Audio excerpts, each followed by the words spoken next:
그래서 제가 방문을 뛰쳐나가면서 중지라고 이제 얘기를 했고, 그때 밖에 계시던 저희 직원분들이 다 일어나서 환호하고 박수를 쳤던 그런 기억이 있습니다.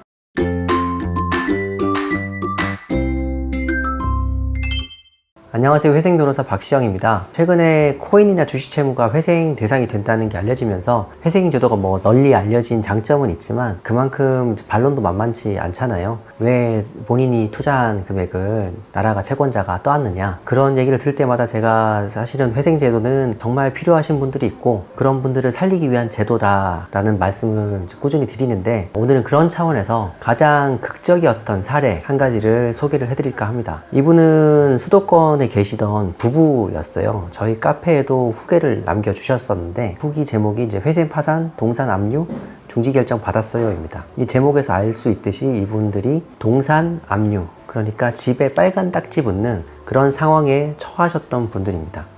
이분 사례를 간단히 소개를 하자면, 부부가 둘 다 개인회생을 하고 계셨어요. 그런데 개인회생 하시다가 음식점을 운영하려고 또 추가로 대출을 받았거든요. 그런데 그 채무가 점점 늘어나서 이제 또 변제가 안 됐던 거예요. 그 채권자들이 부부를 공통으로 유체동산 압류를 진행한 거예요.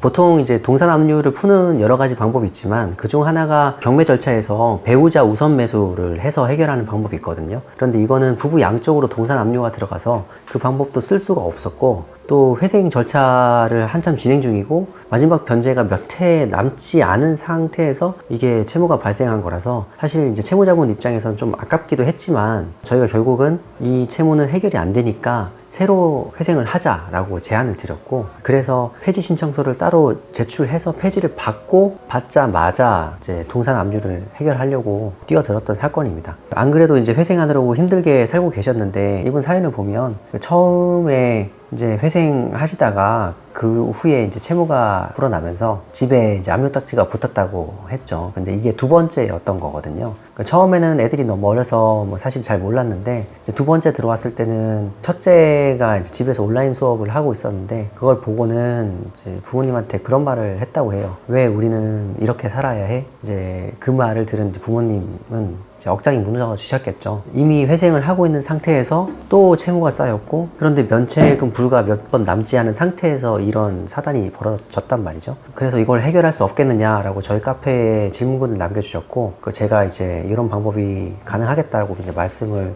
드렸고, 저에게 이제 상담 요청을 하셔서 얘기를 나누다가 저희가 이제 그렇게 말씀드렸어요. 이게 이 채무 회생 이후에 새로 생긴 채무니까 어차피 면책을 받더라도 5년 동안 해결 방법이 없다. 그러면은 차라리 지금 회생한 게 변제금 납부한 게 아깝지만 지금 절차를 폐지시키고 새로 그 채무들을 포함시켜서 회생을 하자. 그리고 좀 기일이 촉박하긴 하지만 동산 압류는 어떻게든 중지로 막아보겠다라고 제안을 드렸고, 사실 그 기일이 너무 촉박해서 저희도 장담은 할 수 없었어요. 그렇지만 부랴부랴 신청을 했고, 그 인천이 관할이었는데 인천에서 재신청 때 금지를 받아주지 않거든요. 그래서 금지가 나오지 않을 것을 알고 있었고, 그것 때문에 좀 힘들 거라고 생각을 했지만 중지 명령이라도 서둘러 신청을 하자라고 이제 했었고, 이 사건에 이제 포인트가 있어요. 남편분은 회생을 했지만 부인분은 이 사건에 풀어야 될 문제가 있었어요. 중지 명령이란 게 보통 회생에서 많이 쓰거든요. 그 파산에는 중지가 없다고 생각들 하시는데, 남편분은 회생을 하셨지만 부인분은 파산을 하실 수밖에 없었거든요. 일단 소득이 없으셨고 자녀분도 두 분이 이제 보조를 받아야 되는 상황이었고, 그래서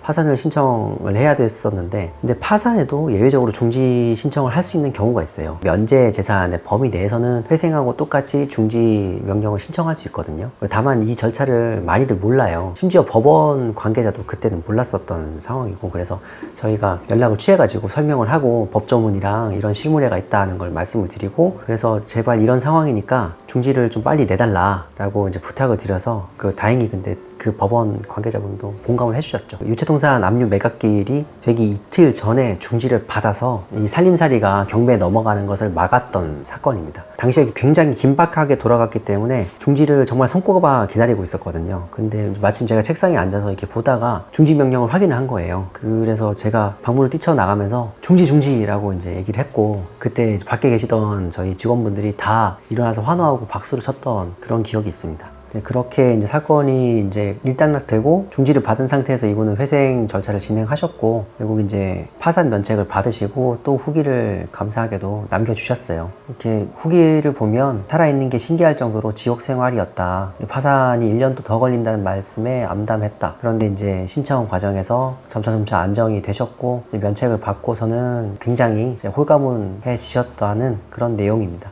이 일을 하다 보면 정말 안타까운 분들을 많이 만나거든요. 그래서 요즘 인터넷을 보다 보면 회생제도에 대한 공격적인 발언이나 안 좋은 이제 인식들이 있는 걸 봐요. 이렇게 자극적인 요소 말고 이렇게 정말 절실하게 필요하신 분들이 이용하는 게 회생제도거든요. 빛이 없고 희망이 없을 때 그 희망의 씨앗을 다시 틔워주는 정말 소중한 제도입니다. 이렇게 회생제도가 이 사회에 꼭 필요한 제도라는 거를 여러분들이 아셨으면 좋겠다는 심정에서 이 영상을 준비해 봤습니다. 혹시라도 회생이 필요하신 분들은 이 영상 보시고 용기를 조금이라도 얻으셨으면 좋겠습니다. 영상 봐주셔서 감사합니다.